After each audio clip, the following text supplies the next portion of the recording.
This has really been the perfect way to end my car camping trip. This place is stunningly beautiful, and I am the only one here. This campground is left open during the year. The other two provincial campgrounds that I wanted to stay at but couldn't because the gates were closed. This one doesn't even have gates. So you can stay here year round. I don't think they plow the road all the way down into the park though. It's a pretty long, winding road. It's not long, but it's, a few kilometers probably. At this time of year, I've stayed here in the summertime and it was packed.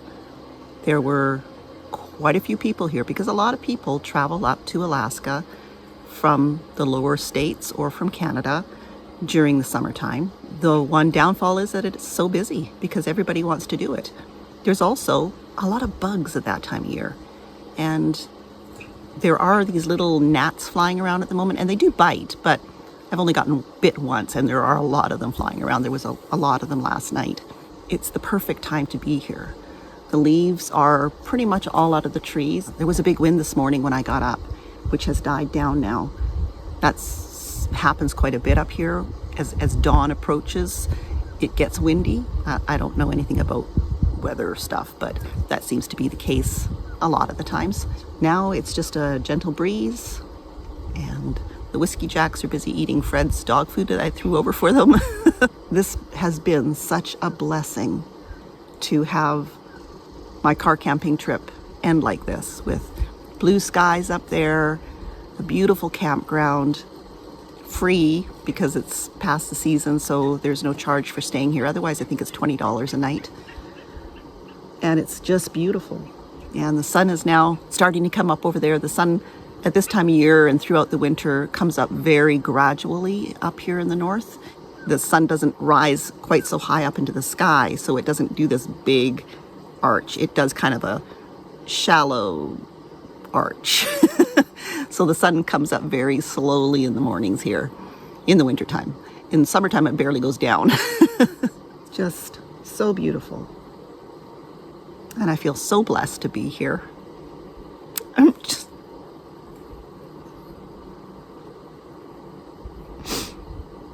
This has been such a good trip.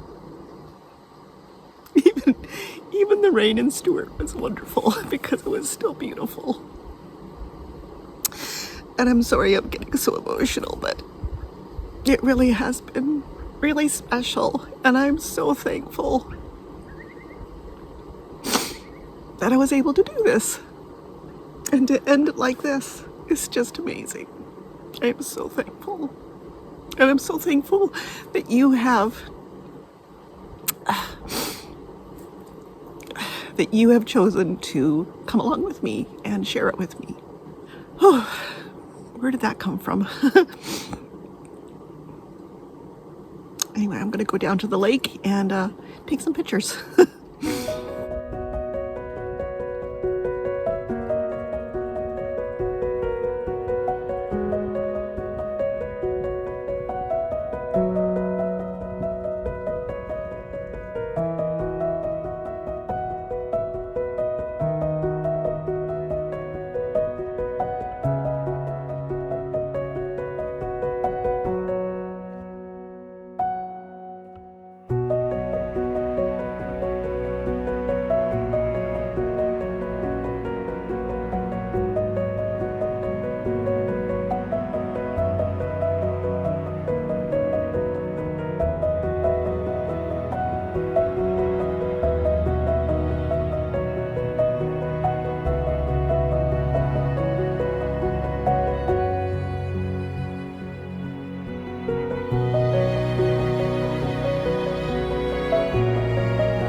It is so hard to leave here this morning, but I'm just going to take one last look at the lake, and then we got to be on our way.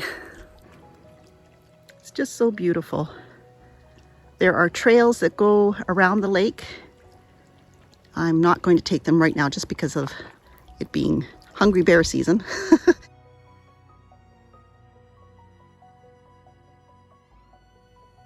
That's Boya Lake.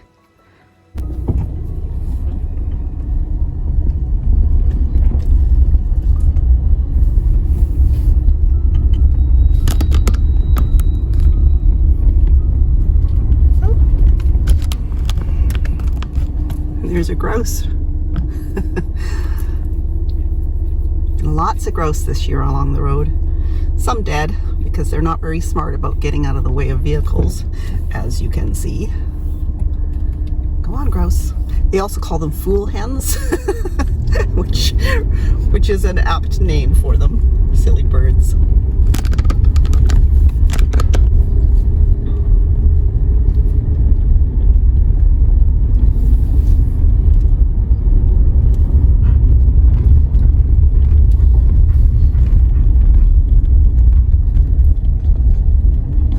So we were right here at number 29, best spot.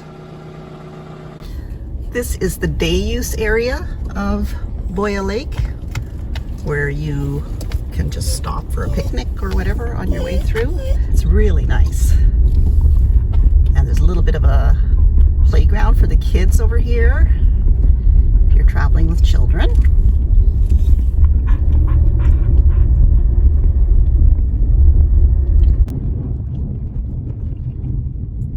Back to the highway, to Highway 37, or the Cassiar Highway, and then we will be heading north again. We're back on Highway 37, heading north. Watson Lake is 106 kilometers, maybe an hour and a half, because I don't drive 100 kilometers an hour. I kind of take my time, so maybe an hour and a half. And there is still the potential to see another bear, or more than just one. Two is pretty pathetic. I'm really not impressed with the bears this year. They just didn't show up. This is the first vehicle coming towards us now that I have passed since I left Boya Lake, and that was 20 minutes ago. So it's a really busy road.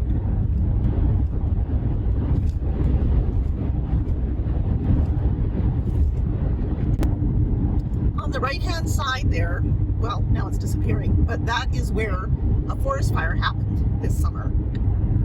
They closed down this highway for quite some time. It was a forest fire that was not being fought because it was not endangering any homes or properties.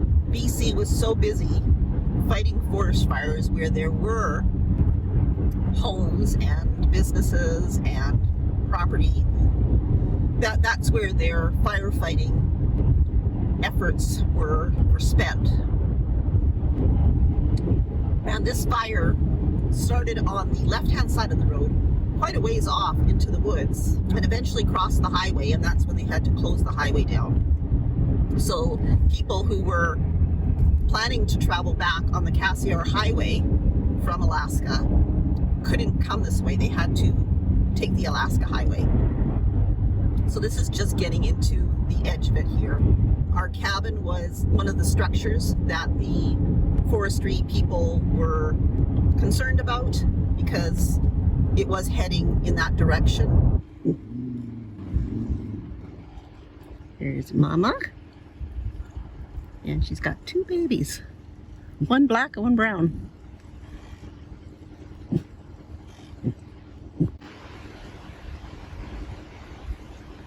Not much to eat in there for them, so little guy sticking his head up.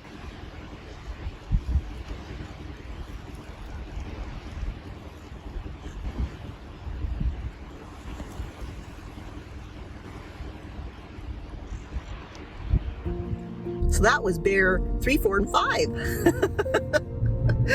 It's kind of cool seeing the mums with the babies getting ready to hibernate for the winter, and they'll be a little bigger when they come out in the spring.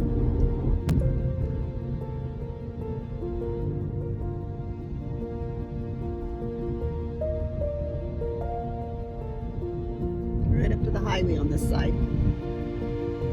And it did cross over to the other side here. This is by Wheeler Lake.